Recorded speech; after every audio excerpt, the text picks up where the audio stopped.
It's an unexplainable joy when you watch a film that you thought would be bad, at best okay, and it turns out to be brilliant in every way that you hadn't imagined it would be. Sandeep or Pinky Farrar is exactly that kind of film. Kudos to the team.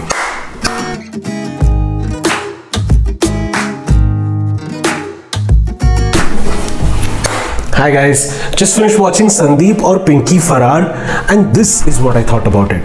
Sandeep or Pinky Farrar is essentially a story about Sandeep and Pinky. No. This is Sandeep and this is Pinky. That's right. It's a story of Sandeep and Pinky whose lives get intertwined and jumbled up in a way that they have to run to save their lives. Now Pinky and Sandeep are two of the most unlikeliest duo to be stuck in a situation like this. Sandeep or Sandy is a strong independent woman, a hotshot MBA with a gold medal in mathematics. She works in a senior position in a reputed bank whose sagging fortunes she single-handedly rescued. She's prim and proper and a no-nonsense girl. Our guy Pinky, Urf Satinder, on the other hand, is a little bit rough on the edges. A suspended Haryanvi cop who, as his boss says, ऐसे आदमी की जरूरत थी जिसकी किसी को जरूरत ना हो. So Pinky was best. A bracelet-wielding Salman Khan fan, but someone who's not loud, who knows his limitations. And even though he keeps advising people to use head, not heart, he does the opposite. The premise. When Sandy threatens her boss of leaking a fraud they committed together to save the bank, he starts seeing her as a threat and decides to take care of her. Take care? Yeah, take care of her. Pinky is the one who starts to pick her up from a location and take her to a place. A location where they both would be killed. But as luck would have it, they escape and then begins the cat and mouse game. Which takes us to the scenic beauty of Pithoragarh, from where they plan to cross the border and go to Nepal. With a runtime of just over 2 hours, this setup that I just described to you has all the ingredients for it to be a fast-paced chase thriller. Bus throw in a few interesting characters, an interval में twist, some high-speed car chases, a romantic angle, sprinkle some last-minute double crosses and dhokas, couple of item songs, and you have yourself an edge-of-the-seat thriller. But this is not an Abbas Mastan thriller. Director Dibankar Banerjee and writer Varun Grover instead choose another way, a different approach. They use the setup merely as a necessary foreground, whereas in the background, they subvert and challenge every cliche that a typical chase thriller template has. Both Dibankar and Varun also touch upon various elements of the deep-rooted patriarchy and also deliver a takedown of the toxic masculinity that is so deep-rooted in the system. They skillfully intertwine these elements into the narrative while at the same time ensuring that both the intensity as well as the stakes keep rising. It's slow and steady, but in the end, it all comes together for a thoroughly satisfying climax. This foreground-background mode makes for fascinating cinema that, for a change, is attempting to rise above the genre. Dibankar is one of those few directors in Bollywood who you can say has never been conventional. His films have always broken the norm, right from his first film, the magnificently awesome Khosla Khosla, to the highly underrated Oye Lucky Lucky Oye or even Shanghai. He has always been experimental and has always tried to keep the art above the commerce. LSD, Love, Sex or Dhoka, which was a one-of-a-kind film that broke many standards on how a mainstream Bollywood film would be made. It was also Rajkumar Rao's first appearance on screen. And who can forget the mood, the setup, the atmospheric feeling that he created in the Sushant Singh Rajput starrer Byomkesh Bakshi.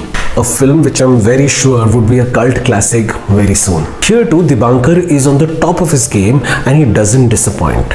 Giving layers and subtext to every scene, every glance, every pause. Operation condemn कर रहा है तो मार यार, मार दे, खत्म कर.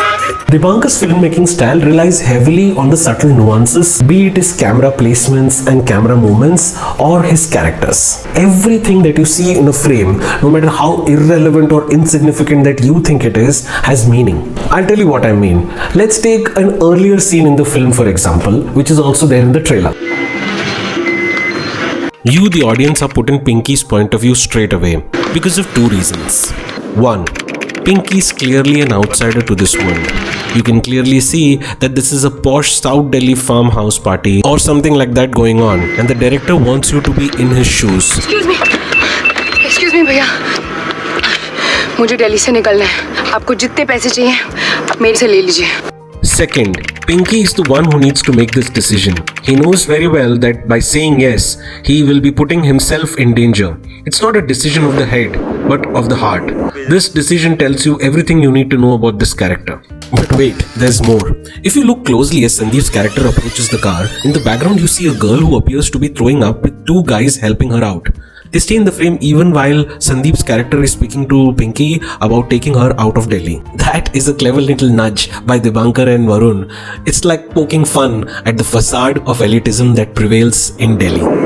Coupled with Varun Grover's sharp writing, this movie is filled with such brilliant moments of subtext, nuance, and insinuations. In the end, what this movie lacks in terms of pace, it more than makes up for it in depth. I, for one, was glued throughout. For a movie which has such bad luck, where it has nothing going for it, a nationwide lockdown coming into place the month it was supposed to be released, and the producer deciding to delay this by a year, we finally decided to release the film on March 19th, 2021.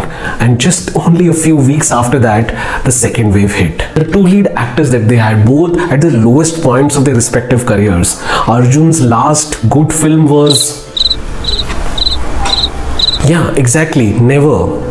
And Parineeti Chopra, who's reeling from one disaster to another. And on top of that, the whole Bollywood imagery taking a beating during this lockdown time, what with this whole Sushant Singh Rajput suicide, and also in terms of quality, as it is looking weak and mediocre compared to its regional counterparts, Malayalam, Tamil, Marathi, to name a few.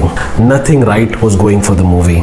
But well, as they say, you can't keep a good movie down for long. I just hope more and more people get to watch this. You have to give credit where it's due. Arjun Kapoor gives his best performance till date. Dibankar uses his physicality and rigidness in his own favor. You see a tough guy on the outside, but as the movie progresses, his innate goodness and tenderness comes to the fore. Use head, not heart. Neena Gupta and Raghubir Yadav have little cameo roles and they do their bit. But Jaideep Palawat is wasted. But there's only one actor that the movie belongs to wholly and completely, and that is Miss Parineeti Chopra. By God, what a performance! She rises like a phoenix in what is easily by a long way her best performance till date. The biggest aspect of her performance is that it is minimalist and controlled. Nothing is overplayed. The Bollywood cliche of a strong independent girl is someone who smokes, drinks, has sex. And even though the film is her journey, Sandeep is not shown to be like that. Not at all. You see her strength in her eyes, but never in the words she speaks or the language she uses. There is a stillness to her which was missing in all of her other films that I had seen recently. She's just superb. Now before we get to the bench meter, I want to tell you something. It's a warning, because when I went into watching this film with rock bottom expectation, thinking it would be a disaster. And when the movie turned out to be good, it was a pleasant surprise. But this review might just raise your expectation, and I don't want that. I'm going to give this an above average rating, although I have loved it, just so that you keep your expectations low. I really don't know if that made any sense. In my head it did. So don't miss Sandeep or Pinky Farrar on Amazon Prime. Do let me know what you think about the film. Bye bye. If you like the content that I create, if you like the reviews and recommendations that I give, then please hit that like button, because the more likes this video gets, the more it gets circulated. And if you haven't subscribed to my channel yet, then please subscribe. And if you really liked it, then please share it with your family and friends. You doing any of this would really encourage me to keep doing this. Goodbye, and as always, thank you for all the